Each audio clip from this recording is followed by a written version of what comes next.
শুধুমাত্র পটল দিয়ে একদমই ইউনিক ভীষণই মজাদার রেসিপি শেয়ার করব।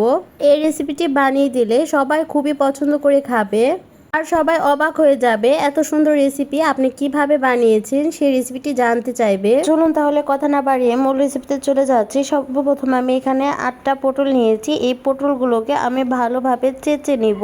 আমি একটি নাইফের মাধ্যমে পটলগুলোকে ভালোভাবে চেঁচে নিচ্ছি, তবে আপনারা চাইলে বটির মাধ্যমেও করে নিতে পারেন। একটি পটল চেঁচে নেওয়া হয়ে গিয়েছে। একে একে সবগুলো পটল আমি এভাবেই চেঁচে নেব। আর এই পটলের রেসিপিটা কিন্তু একদমই দুর্দান্ত হয়ে থাকে, বাসায় একবার হলেও ট্রাই করবে। আর এভাবে পটল রান্না করলে 1 প্লেট ভাত নিমিষে ফুরিয়ে যাবে, টেরি পাওয়া যাবে না। একে একে সবগুলো পটল আমি ভালোভাবে ছিলে নিয়েছি। এখন এই পটলগুলোকে একটু ডিজাইন করে কেটে নেব, সেই জন্য আমি একটি পটল নিয়ে নিয়েছি। এখন 2 সাইড দিয়ে আমি ভালোভাবে কেটে নেব। পটলগুলোকে আমি কিভাবে কেটে নেব একটু দেখে বুঝে নেবেন। এটি বলে বোঝানো যাবে না, আপনারা একটু দেখে বুঝে নেবেন। সেজন্য সর্বপ্রথম এক সাইডে ঠিক আমি এভাবে করে একটু কেটে নিয়েছি।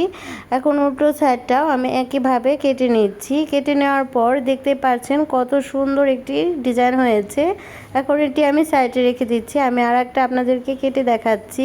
এক সাইডটা আমি নাইফের মাধ্যমে কেটে নিচ্ছি, তারপর আমি অপর সাইডটাও একটি নাইফের মাধ্যমে ভালোভাবে কেটে নেব। দেখতে পাচ্ছেন এটিও কিন্তু খুব সুন্দর একটি ডিজাইন হয়েছে।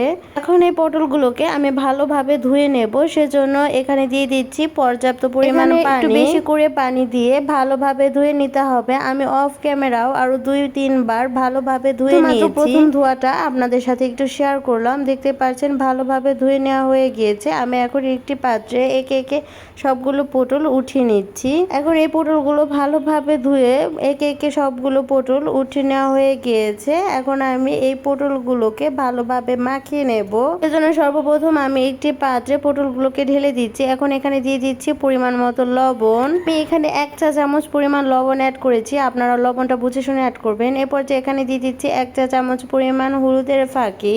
আর এরপর যে এখানে দিয়ে দিচ্ছি 1 চা চামচ পরিমাণ মরিচের ফাঁকি। মরিচের ফাঁকিটাও আপনারা বুঝে শুনে অ্যাড করবেন, যে আপনারা কতটুকু পরিমাণ ঝাল খাবেন সেই অনুযায়ী। দিয়ে দিচ্ছি ধনিয়া ও জিরার ফাঁকি 1/2 চা চামচ পরিমাণ। দিয়ে দিচ্ছি 1 টেবিল চামচ পরিমাণ সরিষার তেল। আর অবশ্যই কিন্তু এখানে সরিষার তেলটাই অ্যাড করতে হবে, অন্য কোনো তেল অ্যাড করা যাবে না। এখন এই উপকরণগুলোকে হাতের মাধ্যমে ভালোভাবে মাখিয়ে নেব। আর এই কাজটা একটু সময় নিয়ে করতে হবে, ভালোভাবে মাখিয়ে নিতে হবে। একটু সময় নিয়ে ভালোভাবে মাখিয়ে নিলে সবগুলো পটলে ভালোভাবে মাখানো হয়ে যাবে আর সবগুলো পটলে মশলা ভিতর পর্যন্ত চলে যাবে। পটলগুলোকে পারফেক্টলি মাখিয়ে নেওয়া হয়ে গিয়েছে, দেখতে পাচ্ছেন। এখন একটি ঢাকনা দিয়ে ঢেকে প্রায় 10 মিনিটের জন্য রেস্টে রেখে দেব। এতে পটলের ভিতর পর্যন্ত লবণ, হলুদ, মরিচের ফাঁকি চলে যাবে। এরই ফাঁকে আমি কিছু কাজ করব। সেজন্য সর্বপ্রথম আমি এখানে পেঁয়াজ নিয়ে নিয়েছি। এখন পেঁয়াজগুলোকে আমি একটু কুচি কুচি করে কেটে নেব। আর আমি এখানে মোট 4টি পেঁয়াজ নিয়েছি। আর পেঁয়াজগুলো মাঝারি সাইজের ছিল,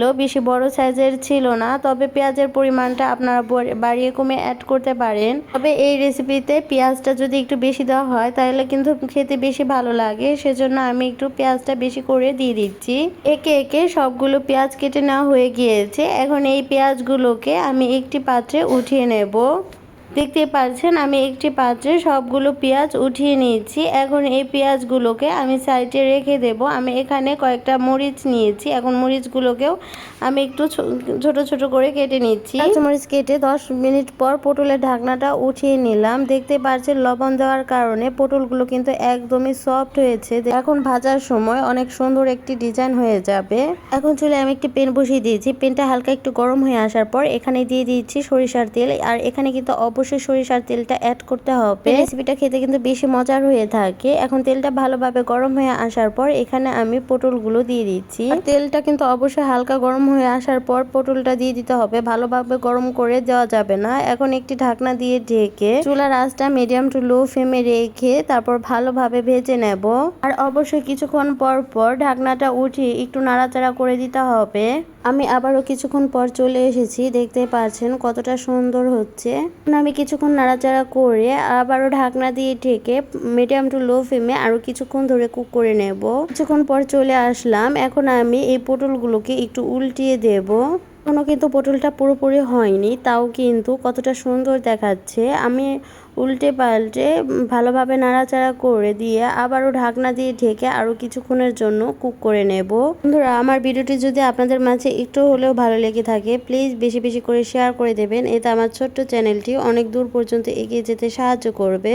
অবশ্যই এভাবে একবার বাসায় রেসিপিটি ট্রাই করবেন, আশা করছি আপনাদের কাছেও ভীষণই ভালো লাগবে। রেসিপিটি বাসায় ট্রাই করার পর আপনাদের কাছে কিরকম লেগেছে চাইলে কমেন্ট বক্সে জানাতে পারেন। এখন আমি মিডিয়াম টু লো ফ্লেমে আরও কিছুক্ষণ ধরে কুক করে নেব। দেখতে পাচ্ছেন একদম পারফেক্টলি হয়ে গিয়েছে। এখন আমি সবগুলো পটল একে একে উঠিয়ে নিচ্ছি। আর পটলগুলো দেখতে কিন্তু খুবই সুন্দর দেখাচ্ছে। আর পটলগুলো দেখতে যতটা সুন্দর দেখাচ্ছে খেতে কিন্তু তার চেয়ে বেশি মজার হয়েছিল, দেখতে পাচ্ছেন। এখন আমি এটি সাইডে রেখে দেব। এখন ওই একই তেলে আমি দিয়ে দিচ্ছি পেঁয়াজ কুচি আর মরিচ কুচি।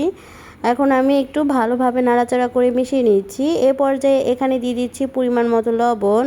আর এ পর্যায়ে লবণটা দেওয়ার কারণে পেঁয়াজটা খুব দ্রুতই সফট হয়ে যাবে, সেজন্য আমি দিয়ে দিয়েছি। এখন একটি চামচের মাধ্যমে অনবরত নাড়াচাড়া করে পেঁয়াজগুলো হালকা একটু সফট হয়ে আসার আগ পর্যন্ত আমি কুক করে নেব। তবে এই পেঁয়াজগুলো কিন্তু বেশি কড়া করে ভাজতে যাবেন না, হালকা একটু সফট হয়ে আসার আগ পর্যন্ত একটু কুক করে নিতে হবে। হালকা একটু সফট হয়ে এসেছে। এ পর্যায়ে এখানে দিয়ে দিচ্ছি যে পাত্রে আমি পটলটা মাখিয়েছিলাম, ওই পাত্রটা ধুয়ে আমি সামান্য পরিমাণ পানি দিয়ে দিচ্ছি। একটু নাড়াচাড়া করে ভালোভাবে মিশিয়ে নিচ্ছি। এ পর্যায়ে এখানে দিয়ে দিচ্ছি হাফ চা চামচ পরিমাণ হলুদের ফাঁকি, দিয়ে দিচ্ছি হাফ চা চামচ পরিমাণ মরিচের ফাঁকি। মরিচের ফাঁকিটা কিন্তু আপনারা বুঝে শুনে অ্যাড করবেন, যে আপনারা কতটুকু পরিমাণ ঝাল খাবেন সেই অনুযায়ী বাড়ি কিংবা কমিয়ে অ্যাড করবেন। এখন এই মশলাগুলোকে আমি ভালোভাবে কষিয়ে নেব। এই মশলাগুলো যত ভালো কষানো হবে ততই কিন্তু পটলের টেস্টটা দ্বিগুণ হয়ে যাবে। সেজন্য অবশ্যই একটু সময় নিয়ে ধৈর্য সহকারে মশলাগুলোকে ভালোভাবে কষিয়ে নেবেন। মশলাগুলোকে ভালোভাবে কষিয়ে নেওয়া হয়ে গিয়েছে। এ পর্যায়ে এখানে আমি ভেজে রাখা পটলগুলো দিয়ে দিচ্ছি, দিয়ে আর একটু নাড়াচাড়া করে ভালোভাবে মিশিয়ে নিচ্ছি। এখন আমি এখানে আরও প্রায় 2 মিনিটের মতো কুক করে নেব। আর এই 2 মিনিটে পটলের তরকারিটা একদমই পারফেক্টলি হয়ে যাবে। দেখতেই পাচ্ছেন তেল ভেসে উঠেছে। এই তেলেও আমি আরও কিছুক্ষণ ধরে ভাজা ভাজা করে নিচ্ছি। এখন আমি উঠিয়ে নিচ্ছি।